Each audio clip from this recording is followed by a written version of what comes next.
one of the largest outside Israel. Today, many of its members are celebrating Israel Independence Day with a large rally going on now at Wembley. But London Jewry is far from united in its attitude to what's happening in the Middle East. Disagreements about Israeli military incursions are in some instances dividing friends and families. Penny Root looks at the impact of Middle Eastern politics on the community here.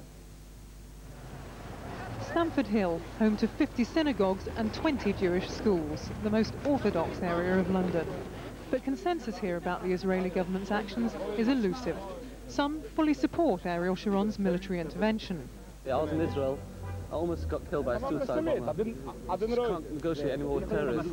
Most Jews support the campaign Israel. There's been no massacre in Jenin. But a smaller number reject Israel on religious grounds. Only God, they say, can lead them from exile to a homeland.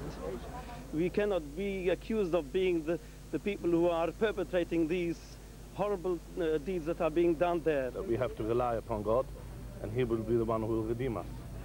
Others see a way forward through the way this mixed community interacts. There are lots of Muslims living in this area as well as Jews, and the relations between the two communities are very, very good, and we would like to keep it that way. Nevertheless, security is tight, with regular patrols by the voluntary Community Security Trust. They also had a substantial presence today in Wembley for the celebration of Israeli independence.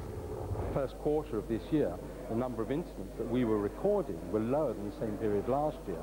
But then when the Israelis went into the West Bank 10 days or so ago, the number of incidents in this country rose. Inside the conference centre, organisers admit today's gala will have more of a political tone than usual. There's so much misinformation about Israel. There are many people who are viewing this event as a political event, but for the people here today, you know, for the 8,000 to 10,000 people who have purchased tickets to come to the event, it's merely an event for the Jewish community to show solidarity with the people of Israel. Whether secular or religious, many Jewish Londoners have family in Israel. Everywhere the community's anguish is tangible, though it doesn't always lead to support for Israel. I'm not going to claim to represent other than a minority, but I would say it's a substantial and growing and very agonised minority. Last night in Finsbury Park, a benefit organised by a Jewish comedian for those Israeli soldiers who won't serve in the occupied territories. Endless debate, he says, is part of the Jewish tradition.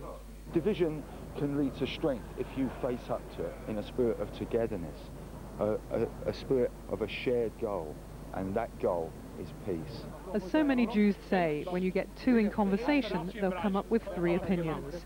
Perhaps that's inevitable with such a complex history. Penny Root, BBC London News. Now, the Millennium Dome on digital.